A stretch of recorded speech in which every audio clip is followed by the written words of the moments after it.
Welcome to today's webinar. I'm so excited to get this started. I have an amazing guest here with us today. And, these podcasts are a blast. So I hope you get a lot of great information, and I know you will, out of today's podcast. I have Brendan. I already lost it. Can you say your... Thank you so much for your patience. I have him here with me today. He is from Soapbox. Soapbox is, and I'm going to have Brendan talk about what they do, but we here at Credit Suite, and I personally as a leader, I use Soapbox every single day.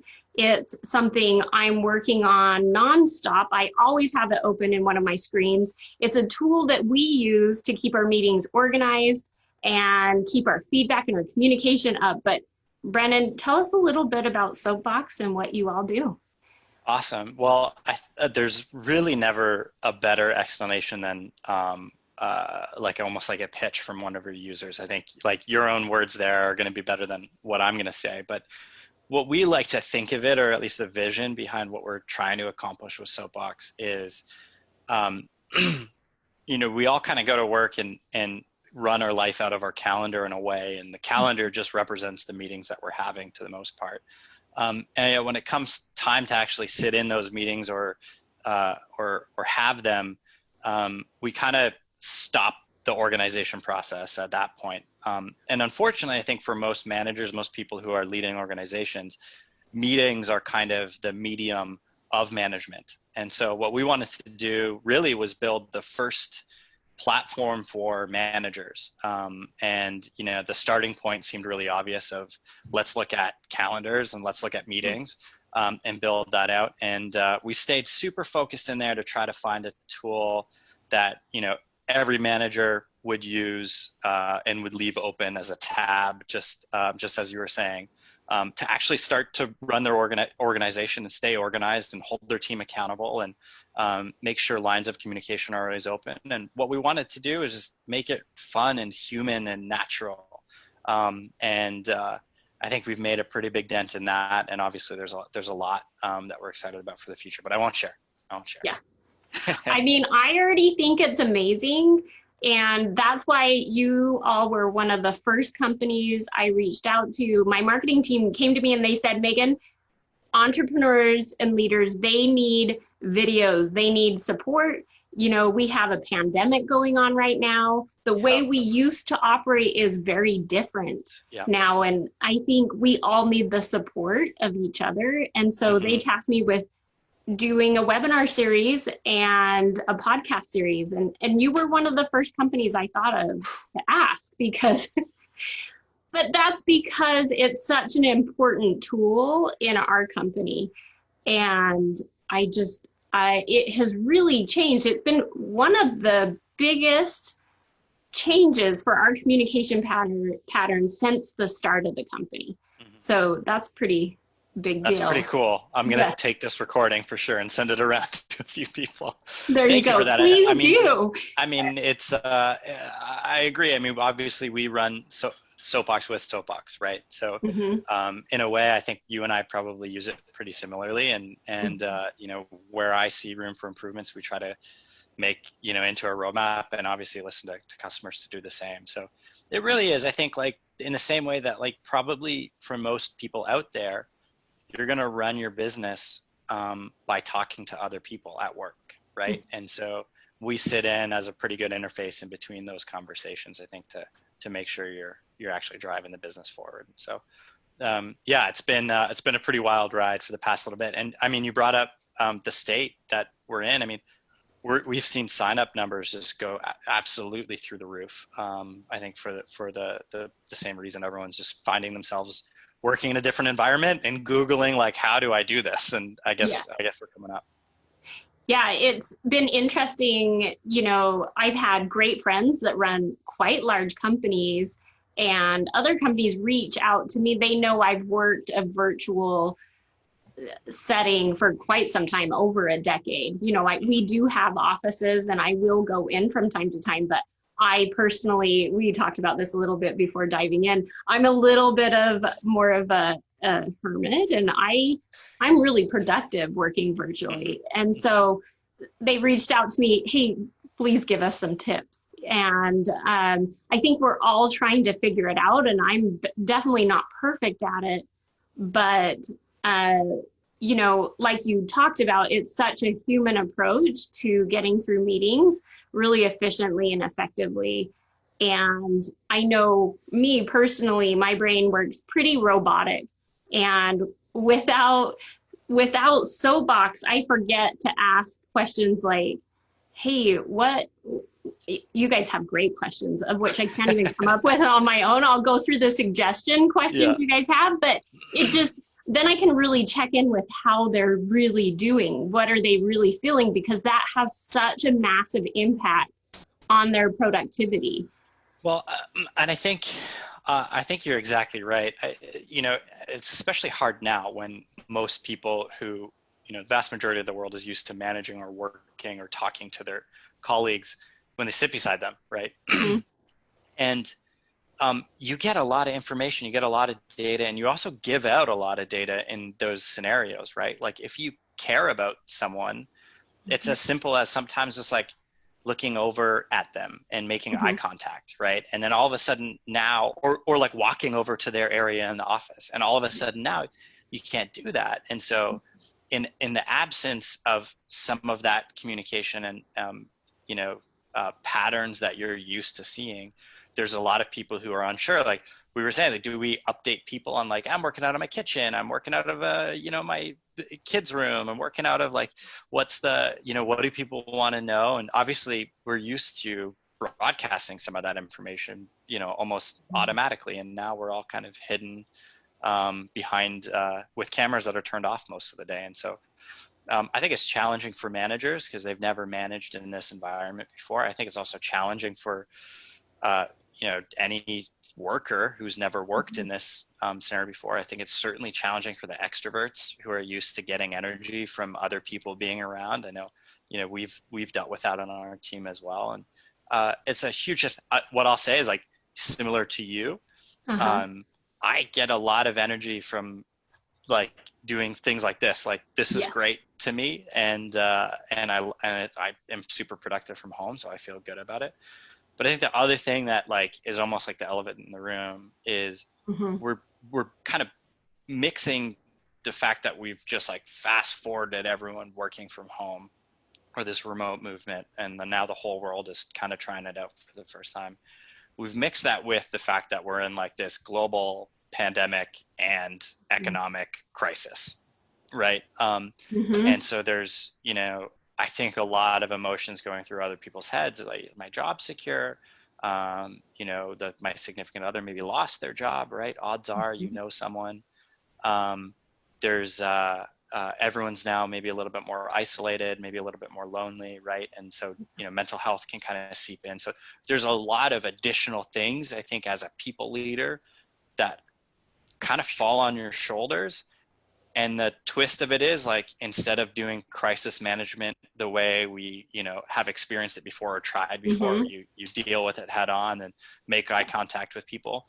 We have Slack and Zoom, right? Yeah. And it's just very different. It's like all the old rules go out the window. So I think you brought it up, right? No one is perfect at this. I don't think anyone's really truly gone through this before. I don't think anyone has enough practice to be perfect at it, but there's certainly some tips that I think we can both share with each other. That'd be helpful for a lot of people. Well, I'm excited to learn from you. I mean, I'm constantly learning. So I think you hit it head on. We're all trying to figure it out. And I think one of my rookie mistakes as a leader early on with various startups was discounting how people are feeling and how that impacts the job that they do. You know, I wouldn't really make sure that they were doing okay before we started a hard conversation, or there were hard discussions that I didn't embark on because they're hard, you know, and we would just surfacey say, this is what we're getting done, but nobody had accountability. And I think those were some of my mistakes as working in a startup, and I still make them today, but I've definitely learned that, you know, how somebody is feeling and how passionate they are about a project is how they can be their best self. And that's how I bring out the best in other people that I work with. I think you're exactly right. And to me, like the easiest data points, tons of data points, right? But the easiest data point is to look at ourselves, right? Like we know when we're in a funk, we're not as productive as when we're like super energized and engaged at work. The kind of alarming stat for the folks out there is 70% of the reason why anyone on your team is engaged, and engaged really just means like, are they, trying hard at work? But 70% of the reason why employees are engaged or not is their direct manager, right? And so if you're a great boss, they're going to work hard for you. And if you're a terrible boss, then they're not going to work hard for you. And obviously salespeople who work hard probably close more deals, and engineers who work hard probably ship more features. So one of the better things you can do with your time, I think, as a people leader, is ensure you at least at a bare minimum know what makes them engaged or not. And those are some of the weirder conversations, I think, for folks to have, right? Like, especially if you can't sit around a lunch table and just like slyly bring that stuff up. If you have to schedule a call to bring up some of these topics, it's strange. So Soapbox sometimes can be helpful because you can just blame the app, right? You can be like, listen, I didn't want to talk about it, but Soapbox told me to, so here we go. That's funny you bring that up because I've blamed it several times. I think it's useful.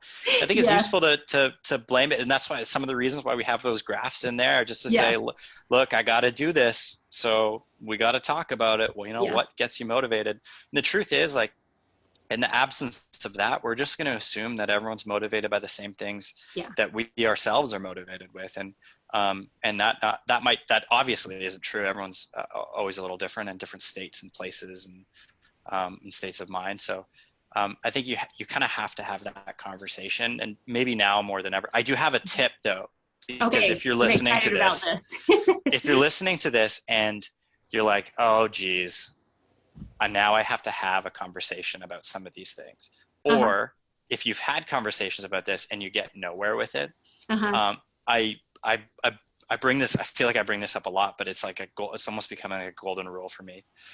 So, in order to like actually get good feedback from your team, because sometimes the answer could be that I'm just terrible at communicating, and some employee has to tell me I'm bad at communicating. Otherwise, how am I going to know? So like the golden rule, I think, to get really good feedback out of your team is basically you need 3 core factors. So one is psychological safety, which is like a PhD level word.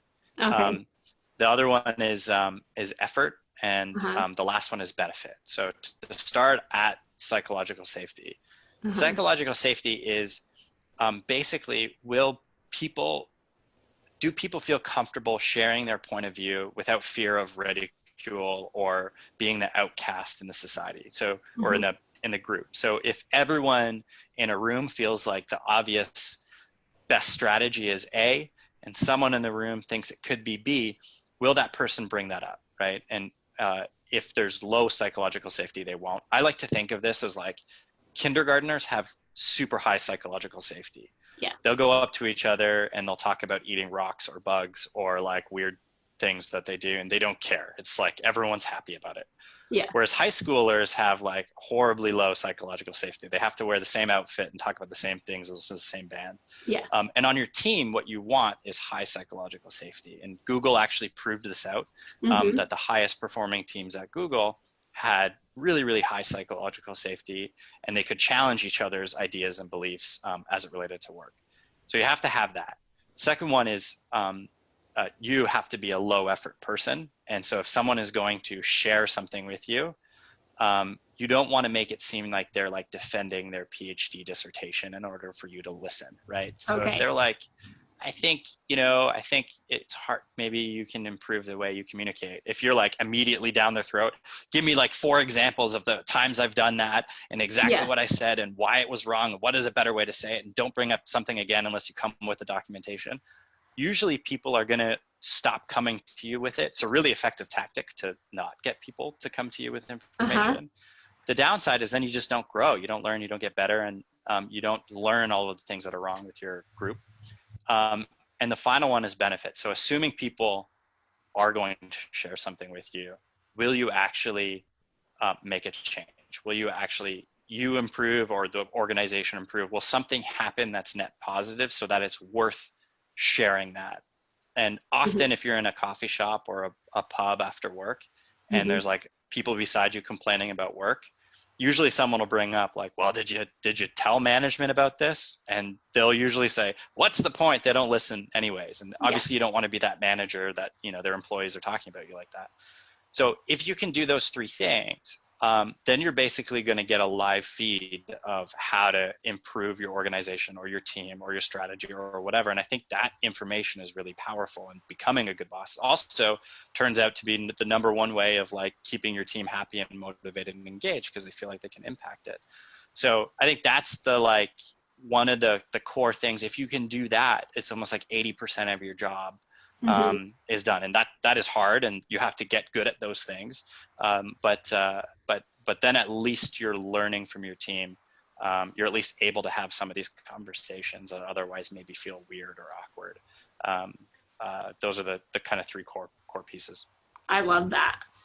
And I'm glad it's recorded so I can go listen to it again, The one like hack is like, if that feels like too much, like the step one is like, just be vulnerable first, right? Like just be like, they're going to follow your lead. The power dynamics are not what you think they are. They really are just like looking and watching and almost like, making sure it's okay through you. So if you're not disagreeing, if you're not, the one with the stupid idea every once in a while, like then, they're going to look. So, I mean, even we started this call, I'm like, hey, I'm in my kid's playroom, and like, he might come in here and throw things around.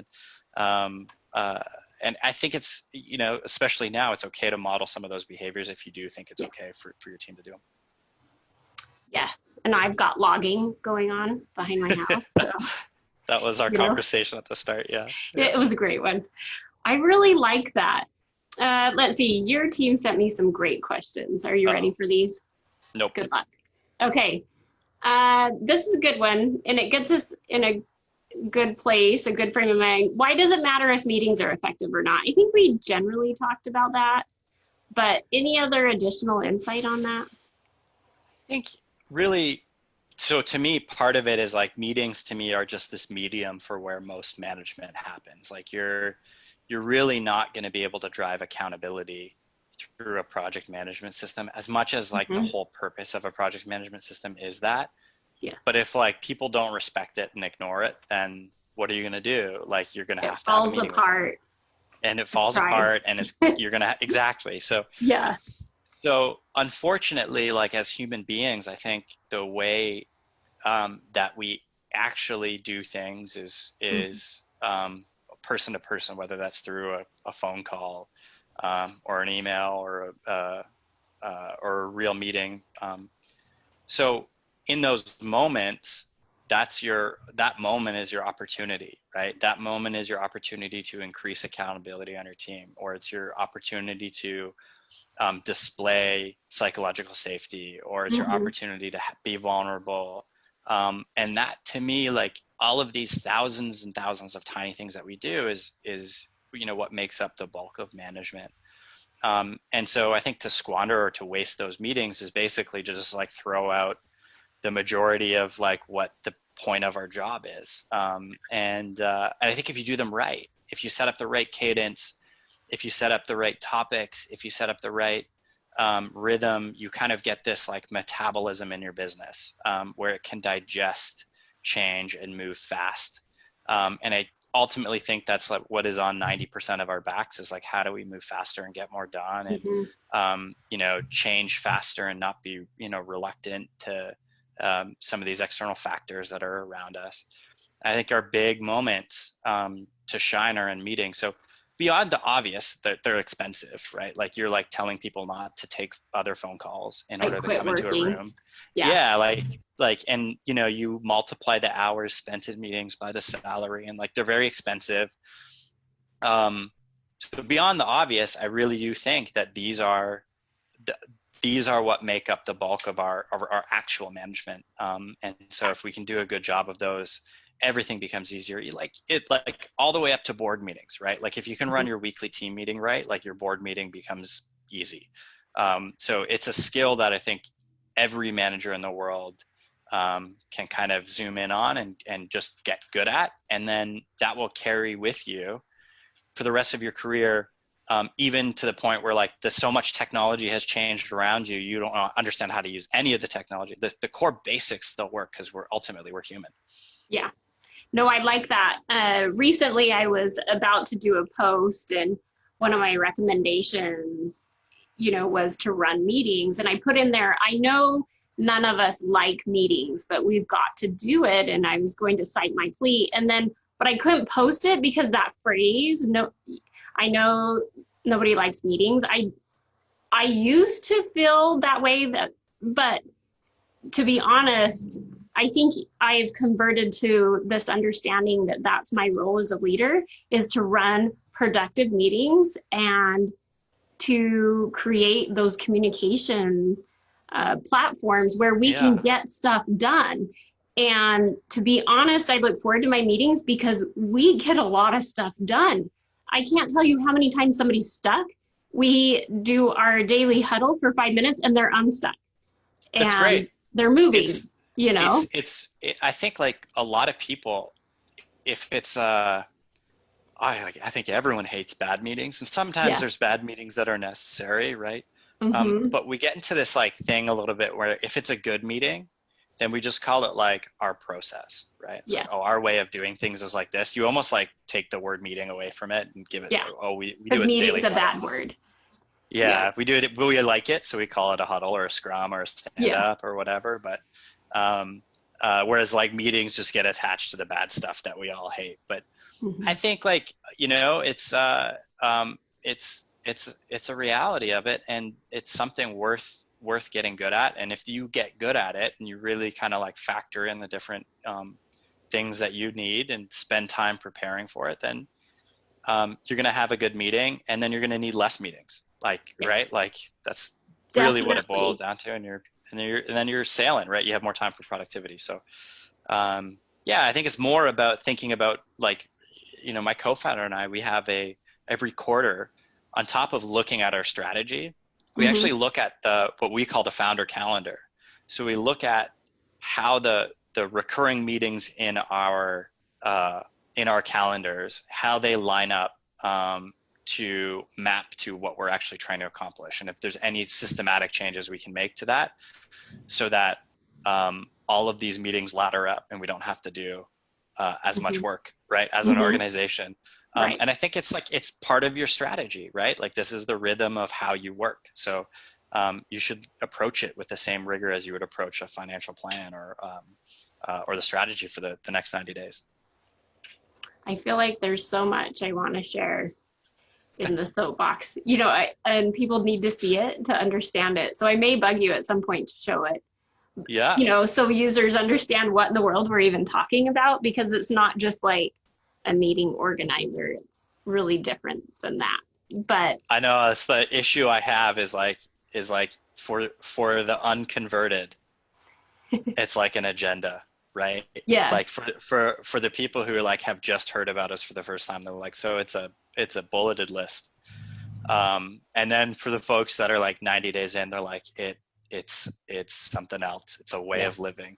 And if you can figure out the words that bridge the gap, I would be internally grateful, because that would certainly help. I don't know. That was my response. I'm like, you're just going to have to show it, because I can't figure it out what to call it. But, I recently had to help a team that was struggling. And the first thing I did is I went to this meeting, and I said, okay, what's the agenda? Where's the soapbox? And they were like, well, we haven't used that in a while. And I was like, well, that's probably what started this whole issue, just the communication that takes place when it's structured and it's planned. So I think it's what's frustrating to me, and like I'll have to protect your audience here, because this is like a Brendan rant that my team has heard. That's okay. I go on rants regularly. Is like the world's worst part about like the job after you get out of, like we were both sharing, like we kind of started more on the computer programming side of it. Like once you get out of actually doing the work, your job shifts into making sure the work gets done at the like best possible pace, quality, whatever, and that everyone's happy and you don't have to hire and replace people every single day. Once you get out of like doing the work, you get into this like weird like management role, and no one really knows what that is. The average manager goes 10 years into the role before they get any formal training. And so your job becomes like whatever the management book of the day is, right?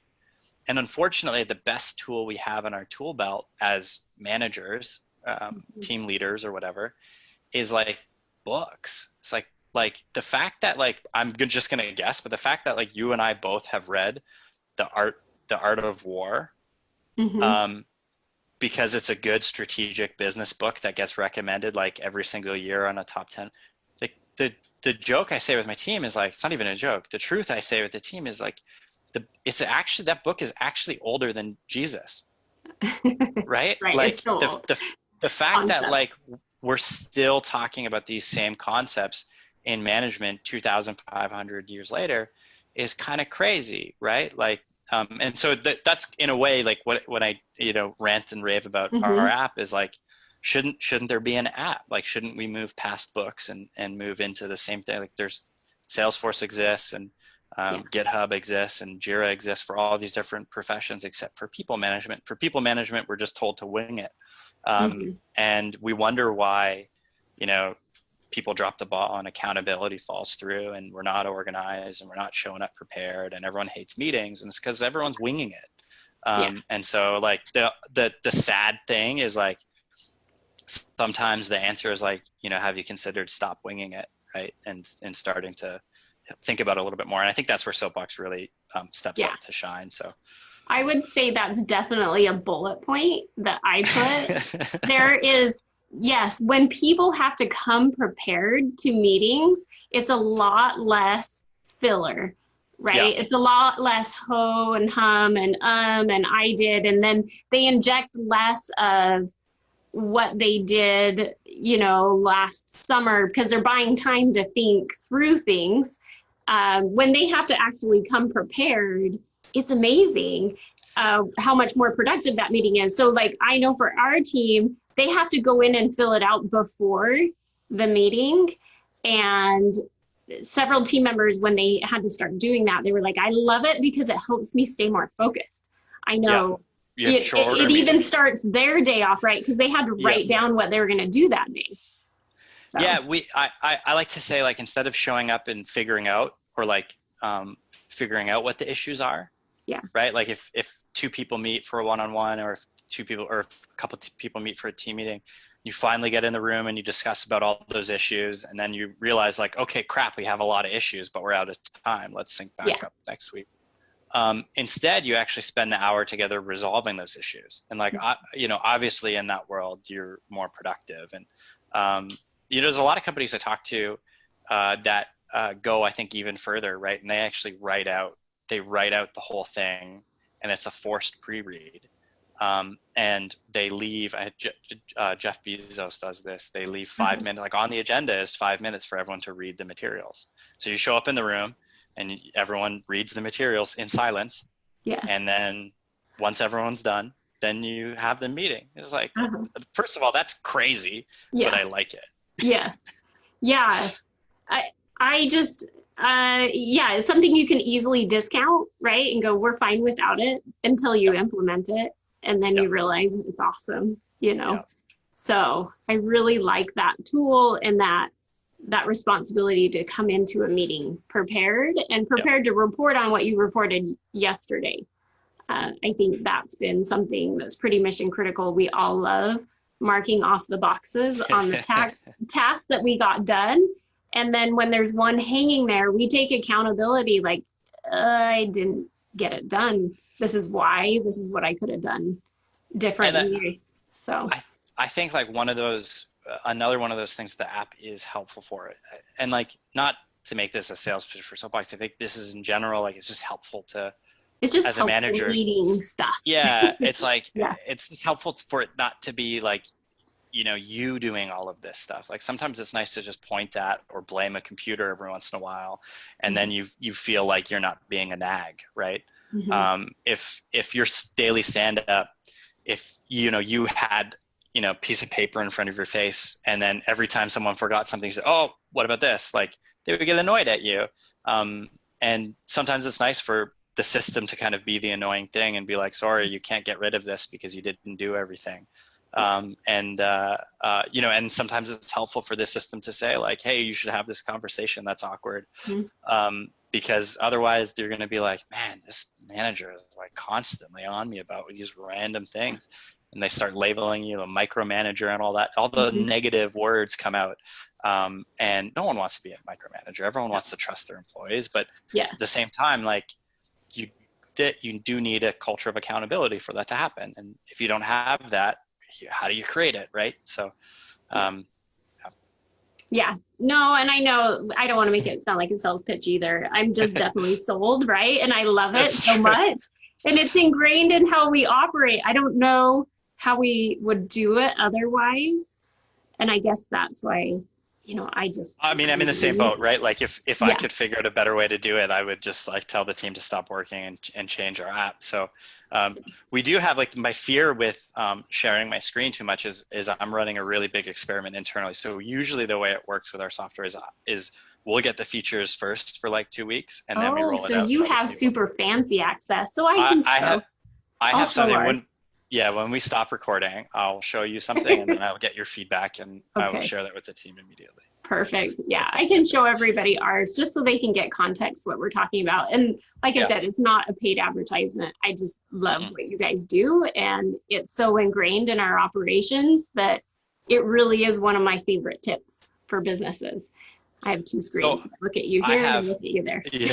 I have a question for you. Yes. Seeing that a lot of people are now working from home and we were talking earlier about you like enjoying it. Do you have like any routines that you have in your day that just make it super productive? And do you have any tips for like if you're now finding yourself managing through a video screen that you can share with folks? My word. Those are good questions. Honestly, productive meetings is a huge part of it. That's why we're doing this. That's fair. Because people were asking me questions about it. Routines, I don't sit still well, honestly. And so I do have a desk that can stand up. That's pretty important to me. And then I listen to music a lot while I'm working. There's a lot of noise because I have a hard time focusing on one thing at a time. So I like music or books in the background. That drives other people insane. So you have to be a special kind of crazy to enjoy doing that. Let's see. I think I was thinking about this the other day. I think one of the struggles is that when you work in an office, you officially know when you're at work, you know when you got your job done, and then you get in the car and then you drive home. And there's a lot of triggers in there that are created that I think we can start to rely on that help us feel like, hey, I had a good day at work. I got a lot done. And then we suddenly just removed all those triggers. And I see this in my friends and family.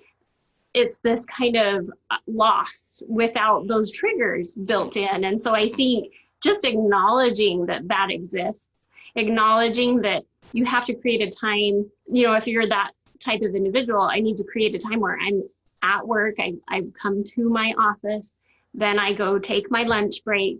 If you had that kind of rhythm before, finding a way to mimic it. I'm a little different. I don't need that structure. I may go for a run every 2 hours or something, I think it's a really important point that you bring up, and like I used to walk to public transit, hop on the streetcar, get to work, and that was like my ramp up time and decompression time at the end of the day, right? That's when I would like sort through my thoughts and kind of decide if it was a good day and plan the next day, right? Now, obviously, that goes away. My commute time's way shorter. I feel like I can get more work done. But at the same time, like we have an 18-month-old who comes in sometimes, and I have like a cartoon here as I'm like typing with one hand here. And to just merge together. It's funny, like I was saying on another call, I'm going to sound like a weirdo here. That's okay. I do it regularly. So. And there, I guess under the light of psychological safety, like I actually, like I'm wearing shoes right now. I haven't left the house. I'm wearing shoes, and I get up and I get ready to work, the exact same way.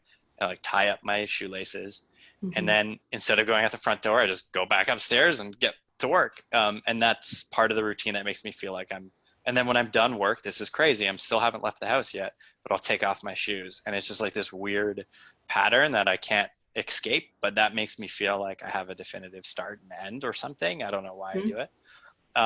But I think all of these things are like where you get into, working patterns. And it's also super hard for folks who like, school is not running and both parents are working and they have kids running around the background. You got to figure out these on and off times. I actually think like one of the things I've been talking about a lot the past month is this is a key conversation, I think, for you to have with everyone who reports to you, right? Like if they have kids at home, first of all, this is like a good sly way for you to like start documenting their names so that you know those things again. But to know like for me, I've been super, super productive at 9 p.m. at night because my kid falls asleep. My wife and I can get a ton of work done. There's not normal working hours at all for either of us. And having those conversations with the team, like, Hiba, who helped organize some of this, I'm like, Hiba, like if you get an email from me or a Slack or a Google Docs comment at midnight, please do not think that is me like purposely sending it to you at midnight. Yeah, I'm doing it because that's when I can get work done. Sometimes midday I have to like manage with the kid. And so I think those are really good conversations with other people. Like they're going to be going through their own things and they're going to find their best productivity in their own lives in various different ways. And that might be early mornings versus late nights, or that might be, we have a few people we like I sync up with them in the morning and we talk about what are we committing to one thing today. Because as the world's changing around them, like just getting that one thing done makes a big difference. And so as your pattern changes, like people on your team are going to change as well. And those are really, really productive conversations to have. Yeah, I like it. Change is hard. And I don't know what's going on with my lighting. My camera is actually auto doing it. I don't know how to help it be smarter. Oh, there you go. Nope. Something I don't know. Welcome to working from home. Yep. This is all dialed in when I have a tech team. There you go. Look there you go. Stay there. I'm not going to move. Perfect. So anyway, I think it's just understanding that change has occurred and allowing yourself to process through that and then having that discussion with your team. You're right. I forgot. I'm one of those weirdos that is just productive at certain, I may get to go wakeboarding and then suddenly I have this brilliant idea and I want to be able to just send it. And I've had to communicate with my team that like those weird moments are going to happen and I don't expect a response, Exactly. Yeah. So I think it's a good point. Great tip. Let's see. You asked me another question. Did I answer your question? Oh, remote tips. I think you just shared one like with the lighting, put your head right in the specific spot. And keep your IT team employed so that when you go back to the office, they can fix everything you broke when you. I think a bit. I mean, actually, like funnily enough, like I do think lighting is a big thing. Like as weird as it is, we're all like, sometimes it is strange when like all the lights are off and you can't really see the person. I do. The other thing that I think is funny is like body language. I think like sometimes it's hard to communicate your body language appropriately in video, right? Like we're used to in real life doing this, right? And talking with our hands and you can also see like if people are, moving their leg a lot or whatever, you kind of read some of these things a little bit better. Whereas on video, like, we joke like like pant sales are down because like no one cares about pants anymore, right? The work mullet. is live as well. for sure, like the hat is on for a reason. Yeah. But I do think body language is a big, I think like the big one I'm struggling with, and trying to be conscious of for myself is eye contact. Like like I am looking into your eyes now, it looks like I'm ignoring you, right? Because I'm not looking at the camera. But if I look at the camera, it looks like I'm paying attention to you, but then I don't know what you're doing. So that's an interesting one, especially if you're trying to have some of these meaningful conversations or some big leadership moments when you are trying to manage some emotions or through a crisis or something like that. People are going to look at you, right? And they're going to be looking at you, and like little things like eye contact, like weirdly, I think they go a long way. And I guess that's why there's a little green dot or like a little dot beside the camera or something. You just focus on the dot. Yes. And just get through but you also have like other superpowers. Like you can actually, I did this today. I had a really important call and I just wrote out like a bulleted list of a script. Yeah. Right. And then I put it up beside the camera and I was just able to like basically read my script, and like no one knew that I was like that prepared. They thought I was just on the fly talking about things, and like, no, I was like I felt like a politician. It was great. Yes. I've had to do that on the really hard conversations too. I think there's a lot of, when you have to convey those details. I love that tip for sure. Yeah. Good one. Yeah. Awesome. Let's see what other questions she has for us. See what other fun things we can talk about. Let's see. You talked about this, setting expectations as leaders, but we didn't talk about it in too much detail. What are some new expectations leaders should set on the new working environment?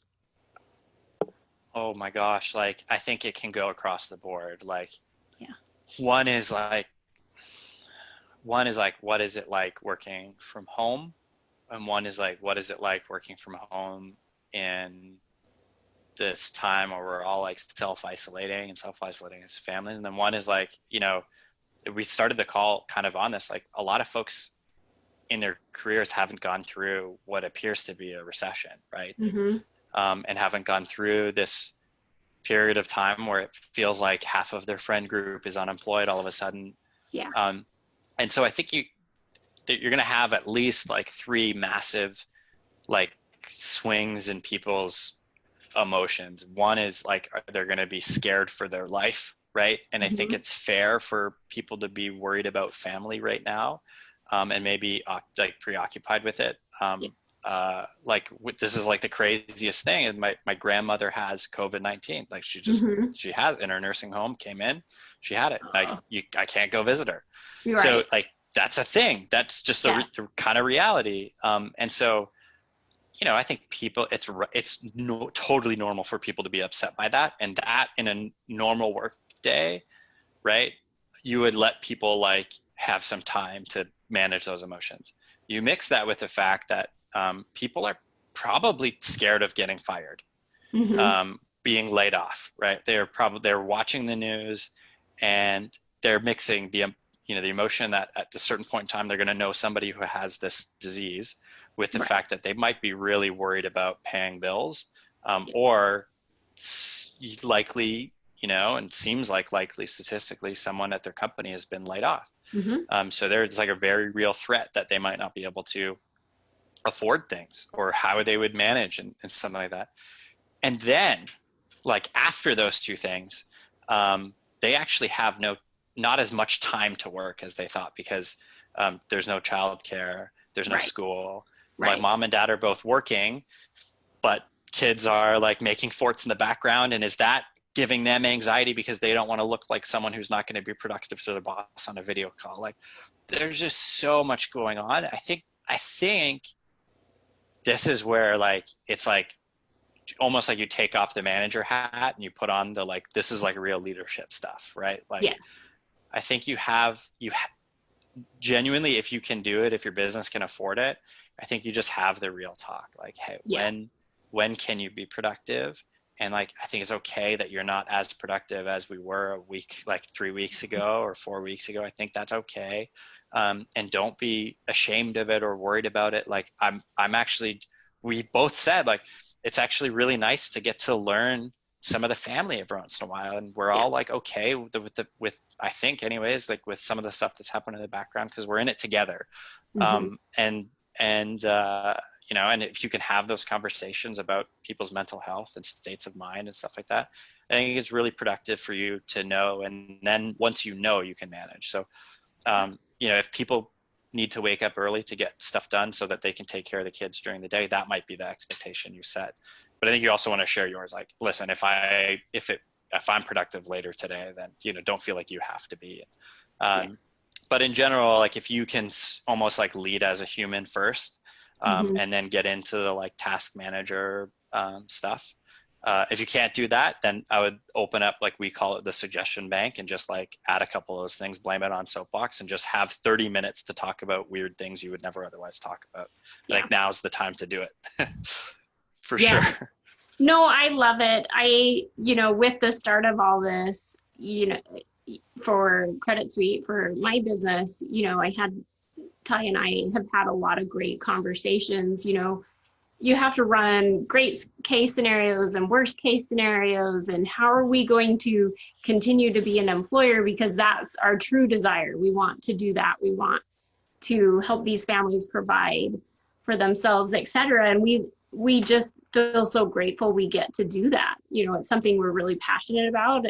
We love helping businesses. And so there is that moment, especially when everything was happening, you wonder, how transparent should I be? You know, where does it cross the line? Because there's always professionalism, right? We need to be professional, but then on the flip side, we are all real human beings. And do we have those conversations? And something that I believe in is just going for it. That transparency. Look, we are all unsure, but what we do know is we're amazing human beings, right? And that you guys are all so talented, and this is what we bring to the table, and we're going to do our best to work through this thing together.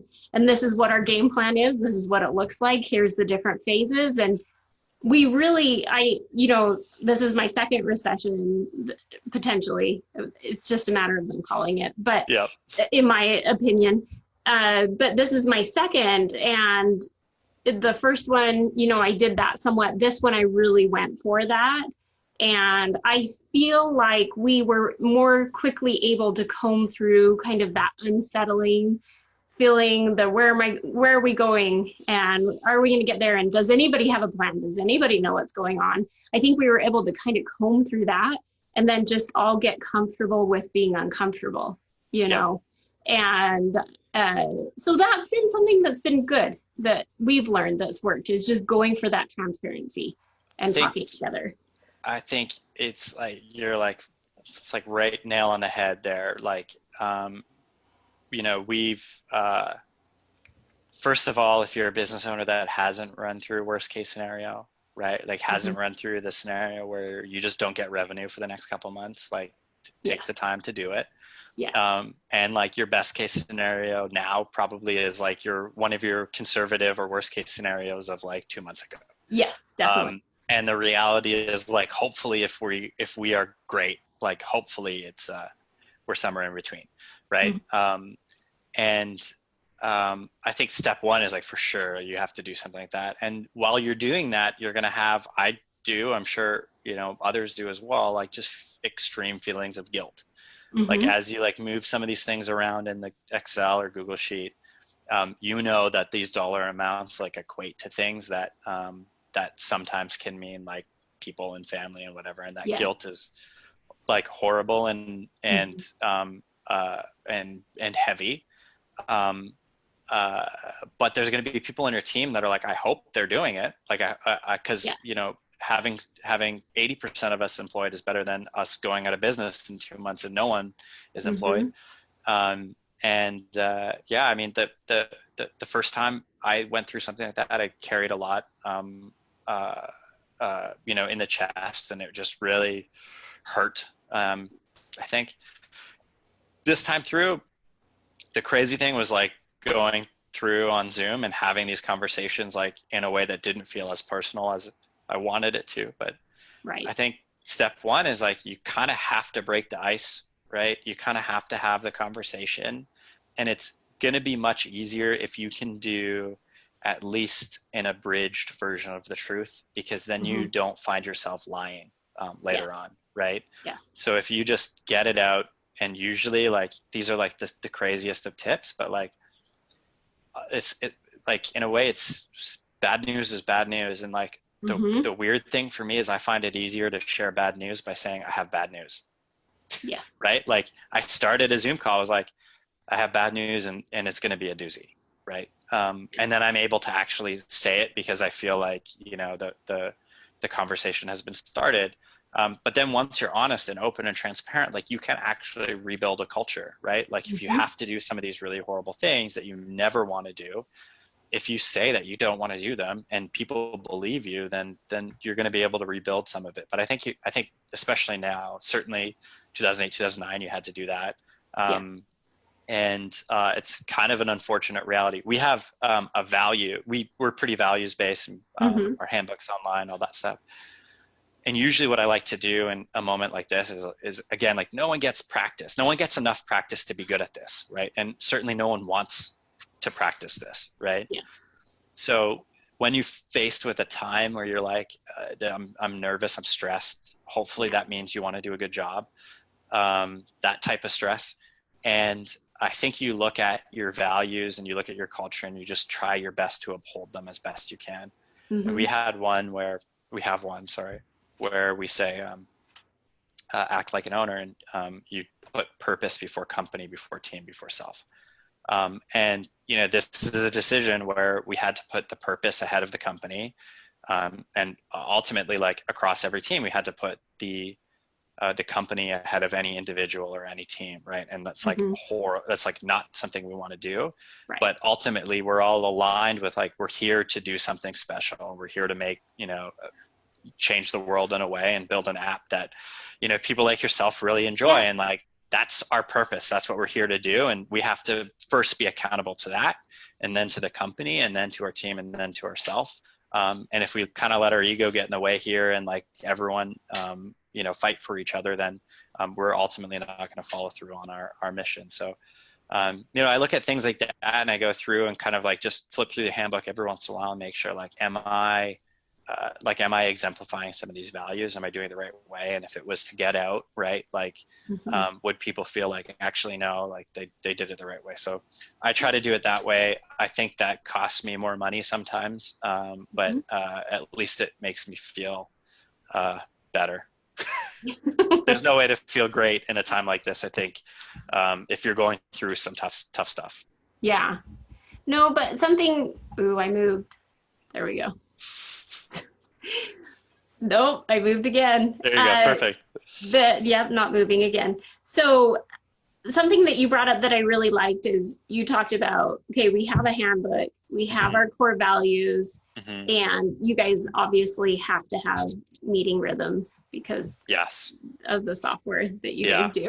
So anyway, but so I'm assuming have a basis for communication, and I feel like when things get really hard for me, and you probably echo the same thing, I'm so thankful for those foundation items because it gives me something to lean on. That meeting was already in place. We already have a habit of transparency and communication. We already can talk about the hard things. They can already voice their fears. So when that stuff comes up, we can deal with it. It's not easy. And same thing with the core values, how do I make these decisions, these really hard calls? Well, I have to go back to our core values and what we're doing here. And I have to lean on that to make these decisions. I can't imagine if I didn't have that in place. And I mean, you make such a good point, right? Like we have a weekly all hands. Like every week I get up in front of the whole team and I update them on, first of all, like the most annoying thing for me to get over as a leader was like, I reshare the like vision, purpose, and values, right? And goals for the quarter. And I'm like, why do I have to do this? Why do I have to do this? Why it's like such a waste of time? the truth is, like, if you do it every week, and you're not going to do it every week because life happens, then you're only doing it, what, 40 something times a year?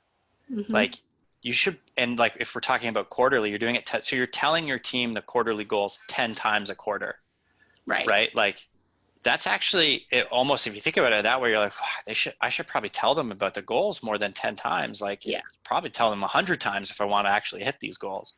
So things like that, like a weekly all hands meeting with your team or department or company, depending how big, that's almost like a must. Because, you know, outside of, like, when things are all going great, you get to keep everyone aligned and focused.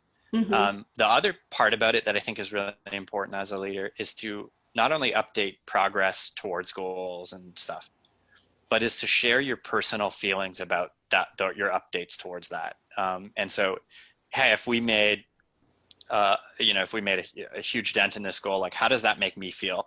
And that was also weird for me to get over for a bit. Like, I feel really good. I'm happy. Like, thanks to the team, like, whatever. Like, cause I felt like I had to be that guy up there doing that thing. But then when now all of a sudden, like, you have to share news, you're a person and you have the opportunity to do it on a Monday during an all hands when everyone's there. Like, when the time comes to need that meeting, the foundation has been set. Versus, my God, if you had to, like, send a calendar invite to your whole company that said quick chat, like, that's terrifying. Like, everyone in the company is just going to go ballistic, right? And they're going to be like, oh, we're getting laid off, right? Or something. I didn't even know, but, like, at least I never have to think about that, because it's almost like I bump it to the next meeting. So yeah, that's for sure a part of my rhythm. The charts I use in that meeting are the charts that I use. Like, I update charts every single week of our progress towards our goals. I copy those charts and I paste them in the board deck. Like, I don't even build it takes no time to build a board deck because I have it. But then that requires, like, planning, so that, like, you know, I'm ahead of, and my management meeting, which is right before our all hands, my management meeting, we update the metrics. We talk about the metrics. So the feelings I share in front of the team are the unified feelings of the management team. Right. And it becomes really easy, I think, when you set the rhythm up so that it all kind of bubbles to each other. And then, depending on the person, sometimes I have weekly one-on-ones or bi-weekly or monthly, depending. But I think all of that kind of goes in sync, so that, you know, whenever something happens, you just bump it to the right moment. You don't have to interrupt people. You don't have to, stop everything and start a new process all of a sudden. You have these moments of opportunity. No, I like that. And that's why I have Soapbox open all the time, is because I'll come across something I need to discuss. And instead of forgetting about it or writing it down somewhere that I lose, I just throw it in there. And then they get a heads up too. And so they can think about it. They know what's coming.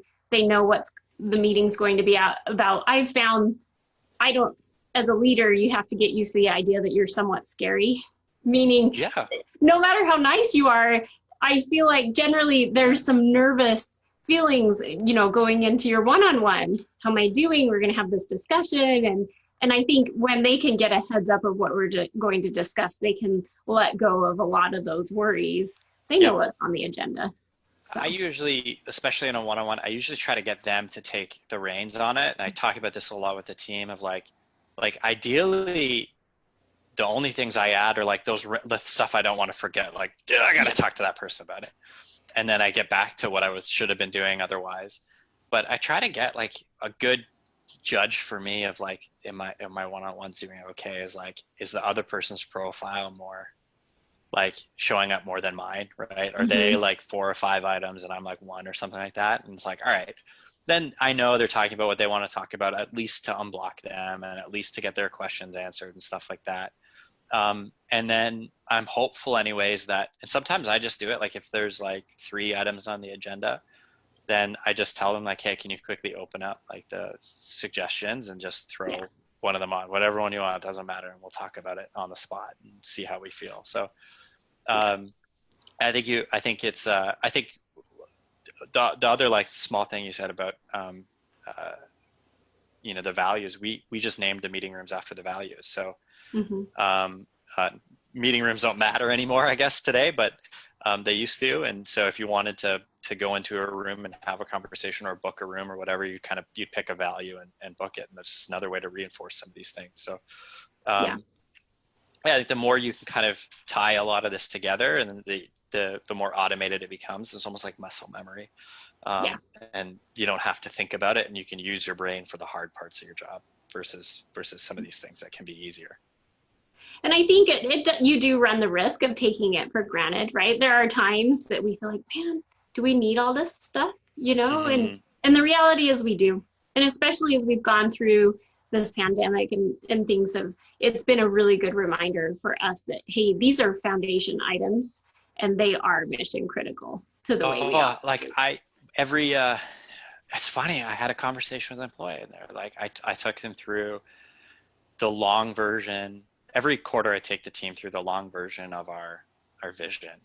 And it drives me nuts because I know it. Right. So it feels like a wild waste of time. And it feels like it's unproductive because I'm not even making those slides. Like they're the same slides every single time. And I had an employee who'd been with us for about 3 years. And she said, I was thinking about the slides you took through, and I noticed this like one little thing you said this time, and it just clicked in a different way. And I was just reflecting that, like, I can't believe it's taken me 3 years to know that. And then also, like, I'm glad that you shared it, like, with me, I guess 3 times 4, right? Like 12 times, like the 12th time I kind of figured it out. And I was like, you know what, this lady, I was like, you know what, like, you're the last person I am sharing this to. I'm sharing it because most people have seen it once. Yes. Right. But we just don't do the math in our head that, like, actually there's a lot of people on our team who probably have never taken them through the vision. Right. They're just too new, or they weren't there. They were sick that day or whatever. And like, and so you get these little reminders of, the truth is, like, at a certain point in time, our job is communication. And, the way I think about it, my experience anyways, is like, you really have to say things close to 100 times in order for it to, like, really sink in a way where people get it in their gut in the same way that you do. And saying anything 100 times is really, really hard. It's really hard to say it 100 times. So having these moments are just, it's like, it might feel like a waste every single time. Like, here's the goal for the quarter. Here's the goal for the quarter.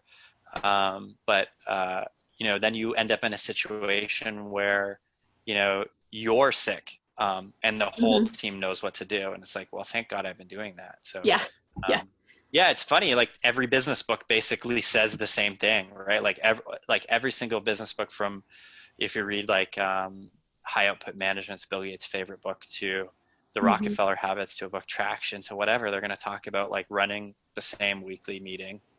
And it's like every book, it's like the same agenda. And there's a reason why every business book that's popular talks about these same core concepts, because, like, these are the core parts you have to get right. And then it makes the whole company's life easier going forward. Yeah. And it's funny how much of it goes back to that word we don't like saying. Yeah, exactly. Unfortunately, until we come up with something better than them, we're going to be doing them. I'm okay with meetings now. I officially like them. I like them too. I used to mock them, but I'm in a position where I enjoy them now. So I used to avoid them, especially when I started the company, and I thought, my productivity was just tied to, like, me doing this. And anything that took me away from that felt very unproductive. And there's my kid in the background. I don't know if you can hear him. Perfect. And then I realized, like, actually, like, as your team grows, you have to talk. And there's actually a chapter in a really popular book called The Mythical Man Month. You're going to get a visitor. There you go. Welcome to working from home. I do have one. Here we go. Yay. So this is fun. my ex. Oh my word. And communication really does increase as you add more humans. More people have to talk to each other, and it turns out to be an efficient way to get people talking, is throw them in a room, tell them to talk. Speaking of humans, that is a cute human. It's pretty fun. Hey, buddy. This is Max. He's Hey, eating Max. chocolate chips. Max, that is the best food. He has Work at good home teeth. survival tips. Yeah. Well, I have taken a whole hour of your time, which is pretty big deal. And I'm No, just this so is great. grateful for your time. Thank you. Thank you for first of all for having me, and also thank you for giving me an hour of your time. It's been helpful to learn your tips as well. Yeah, so we'll make sure, check out our blog. We'll put links to Soapbox and what they do as a tool. Again, it's just the reason I had you here in one of my first interviews was because I just really love what using that tool has done for our company and for how it's opened up communication, and it's given us suggestions on the hard things to talk about. It's opened the door to accountability, and it's really helped us become a better company. And a lot of that's because of what you guys decided to build. So big thank you to you. Well, thank you for using it. Thank you for being a customer, and thank you obviously for having me here. I really appreciate all three of those. Awesome. Well, there you guys have it. Thank you so much for joining us today.